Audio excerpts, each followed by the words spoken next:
মৰমৰ ছাত্ৰ-ছাত্ৰীসকল, আজি আমি অসমীয়া ব্যাকৰণৰ পদ এয়ানো কি ইয়াৰ প্ৰকাৰৰ বিষয়ে জানিবলৈ আগবাঢ়ো। অসমীয়া ভাষাৰ ক্ষেত্ৰত ব্যাকৰণ অতি প্ৰয়োজনীয়। ব্যাকৰণ নাজানিলে আমি ভাষা শুদ্ধকৈ ক'ব নোৱাৰোঁ বা লিখিব নোৱাৰোঁ। গতিকে তোমালোকে ব্যাকৰণ মন দি শিকিবলৈ আৰু জানিবলৈ যত্ন কৰিবা। আজি তোমালোকক একেবাৰে সহজকৈ পদৰ বিষয়ে ক'ম।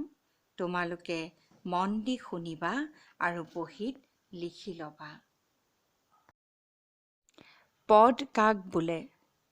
বাক্যত ব্যৱহাৰ হোৱা প্ৰতিটো অৰ্থযুক্ত শব্দকে পদ বোলে। পদ প্ৰধানকৈ 5 প্ৰকাৰৰ: বিশেষ্য পদ, বিশেষণ পদ, সৰ্বনাম পদ, ক্ৰিয়াপদ আৰু অব্যয় পদ। অব্যয়ক শব্দ বুলি ধৰিলে পদ 4 প্ৰকাৰৰ। এতিয়া আমি বিশেষ্য পদৰ বিষয়ে আলোচনা কৰিম। বাক্যত ব্যৱহাৰ হোৱা নাম বুজোৱা শব্দবোৰকে বিশেষ্য পদ বোলে, যেনে ৰাম, মধু, যদু, হিমালয়, গুৱাহাটী, ব্ৰহ্মপুত্ৰ আদি।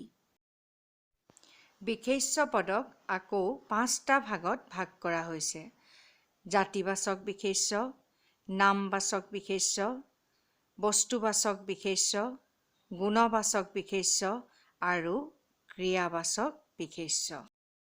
জাতিবাচক বিশেষ্য: কোনো প্ৰাণী বা বস্তুৰ জাতি বা শ্ৰেণীৰ নাম বুজোৱা পদবোৰকে জাতিবাচক বিশেষ্য বোলে, যেনে মানুহ, গৰু, ঘোঁৰা, হাতী আদি। নামবাচক বিশেষ্য: কোনো প্ৰাণী, ঠাই আদিৰ নাম বুজোৱা পদকে নামবাচক বিশেষ্য বোলে, যেনে ৰাম, অযোধ্যা, হিমালয়, ৰামায়ণ, গুৱাহাটী আদি।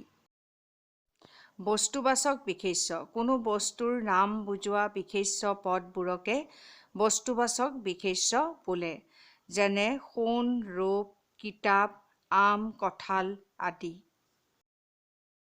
গুণবাচক বিশেষ্য: যি বিশেষ্য পদে গুণ, দোষ আৰু অৱস্থাৰ নাম বুজায় তাকে গুণবাচক বিশেষ্য বোলে, যেনে দয়া, মৰম, সাধুতা, নম্ৰতা আদি। ক্ৰিয়াবাচক বিশেষ্য: যি বিশেষ্য পদে কোনো কাম বা কাৰ্য কৰা বুজায় তাক ক্ৰিয়াবাচক বিশেষ্য বোলে, যেনে ভোজন, শয়ন, অধ্যয়ন, ভ্ৰমণ আদি। আজি আমি পদ, পদৰ প্ৰকাৰ আৰু বিশেষ্য পদৰ বিষয়ে জানিলোঁ। ইয়াৰ পিছত পদৰ আন প্ৰকাৰ সম্বন্ধে আলোচনা কৰিম।